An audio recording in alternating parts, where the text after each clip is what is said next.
Hi friends, Christmas தின நல்வாழ்த்துக்கள் friends. இன்றைக்கி நம்ம கிறிஸ்மஸ் டே ஸ்பெஷலாக ஃப்ரூட் கேக் தான் பார்க்க போகிறோம். ட்ரை ஃப்ரூட்ஸ், அப்புறம் பார்த்திங்கன்னா செர்ரி, டூட்டி ஃப்ரூட்டி இதெல்லாம் சேர்த்து நம்ம ஒரு ஃப்ரூட் கேக் செய்யலாம். வாங்க இப்போ எப்படி செய்யறதுன்னு பார்த்துருவோம். 3 கலர்ஸ் சேர்ந்த மாதிரி டூட்டி ஃப்ரூட்டி 100 கிராம் எடுத்துருக்கிறேன். அடுத்ததாக பார்த்திங்கன்னா பேரிச்சம்பழம், சீட் ரிமூவ் பண்ண பேரிச்சம்பழம் குட்டி குட்டி பீஸுக்கெலாம் கட் பண்ணி எடுத்திருக்கேன், ஒரு 10 கிராம் போல். நெக்ஸ்ட்டு பார்த்திங்கன்னா முந்திரி ஒரு 10 கிராம் பொடியாக சாப் பண்ணி எடுத்திருக்கேன். அடுத்து 10 கிராம் பிஸ்தா பொடியாக நறுக்கினதாக எடுத்திருக்கேன். உலர்ந்த திராட்சை 20 கிராம் எடுத்திருக்கேன். அடுத்ததாக முழு ஸ்வீட் உள்ள செர்ரி முழுசை பாதியாக கட் பண்ணி எடுத்துக்கோங்க. இப்போ இது இருக்கட்டும். நெக்ஸ்ட்டு பார்த்தீங்கன்னா ஒரு பவுல் ஒன்று எடுத்துக்கோங்க. இப்போ நான் சொன்ன இன்க்ரீடியன்ஸ் மொத்தத்தையுமே ஒன்றா கலந்து வச்சுக்கலாம். முதல்ல ஃபஸ்ட்டு டூட்டி ஃப்ரூட்டி, நெக்ஸ்ட்டு பார்த்தீங்கன்னா திராட்சை, அடுத்து செர்ரி, பேரிச்சம்பழம், முந்திரி, பிஸ்தா. இப்போ இது எல்லாத்தையும் ஒன்றா மிக்ஸ் பண்ணிக்கலாம்.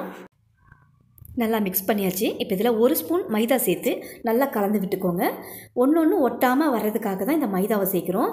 அது இல்லாமல் நம்ம கேக்கில் சேர்க்க போகும்போது அந்த கேக் பேட்டரில் நல்லா ஒட்டாமல் அப்படியே இந்த பழங்கள் அப்படியே உருகாமல் ஸ்டெடியாக நிற்கிறதுக்காக தான் இந்த மைதாவை நம்ம மிக்ஸ் பண்ணி வச்சுக்கணும் முதல்ல. இப்போ இது நல்லா மிக்ஸ் பண்ணிட்டோம். இப்போ இந்த மிக்ஸ் பண்ண ஃப்ரூட்டில் ஒரு 2 ஸ்பூன் எடுத்து வச்சுக்கலாம். கேக் பேட்டர் செய்ய ஆரம்பிச்சிடலாம். Maida 200 gram, 1 spoon baking powder, 1/2 spoon baking soda. நம்ம இதில் சுகர் ஆட் பண்ண போகிறதில்ல, நாட்டு சர்க்கரை, அதாவது ப்ரௌன் சுகர். 200 கிராம் மைதாவுக்கு 150 கிராம் ப்ரௌன் சுகர் சரியாக இருக்கும் ஸ்வீட்டு. இப்போ இது எல்லாத்தையும் நல்லா கலந்து விட்டாச்சு. இப்போ இதில் நம்ம மிக்ஸ் பண்ணி வச்சுருக்க அந்த டூட்டி ஃப்ரூட்டியை இப்போ இதில் சேர்க்க போகிறோம். சேர்த்துட்டு இதையும் நல்லா ஒரு முறை மிக்ஸ் பண்ணிக்கலாம். மிக்ஸ் பண்ண பிறகு காய்ச்சி ஆற வச்ச பால் 2 டம்ளர் அளவுக்கு, டம்ளர் பார்த்திங்கன்னா மீடியம் சைஸ் டம்ளரில் எடுத்திருக்கேன். மில்லி கணக்குன்னு பார்த்திங்கன்னா 200 மில்லி அளவுக்கு பால் சரியாக இருக்கும். நான் இப்போ இதை 2 டம்ளர் அளவுக்கு பால் சேர்த்து நல்லா மிக்ஸ் பண்ணி எடுத்துக்கிறேன். இந்த பேட்டரை ரொம்பவும் கட்டித்தன்மையாகவும் இருக்கக்கூடாது, ரொம்பவும் தண்ணியாகிடக்கூடாது, மீடியமாக மிக்ஸ் பண்ணி எடுத்துக்கோங்க. இந்த மாதிரி கடைசியாக 1 ஸ்பூன் வெண்ணிலா எசன்ஸ் இப்போ இதை சேர்த்து நல்லா ஒரு முறை கலந்து விட்டுக்கோங்க.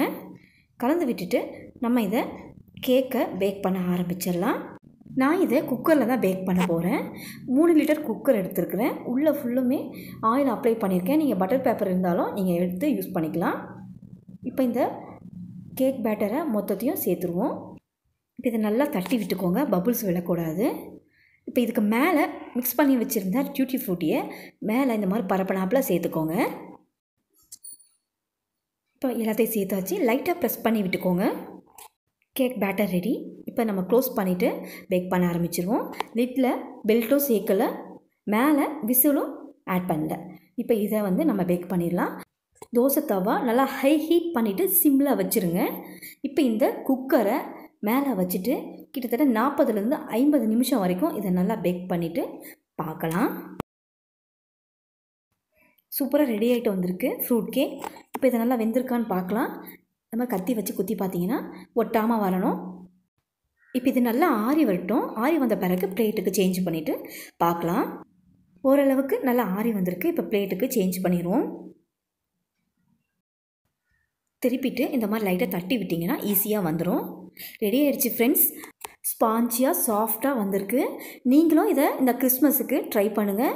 ட்ரை பண்ணி பார்த்துட்டு எப்படி இருக்குன்னு எனக்கு கமெண்ட் பண்ணுங்கள். இந்த வீடியோ உங்களுக்கு பிடிச்சிருந்ததுன்னா ராதா ரெசிபி சேனலை சப்ஸ்கிரைப் பண்ணுங்கள். ரொம்பவும் பிடிச்சிருந்ததுன்னா உங்கள் ஃப்ரெண்ட்ஸுக்கு ஷேர் பண்ணுங்கள். தேங்க்ஸ் ஃபார் வாட்சிங்.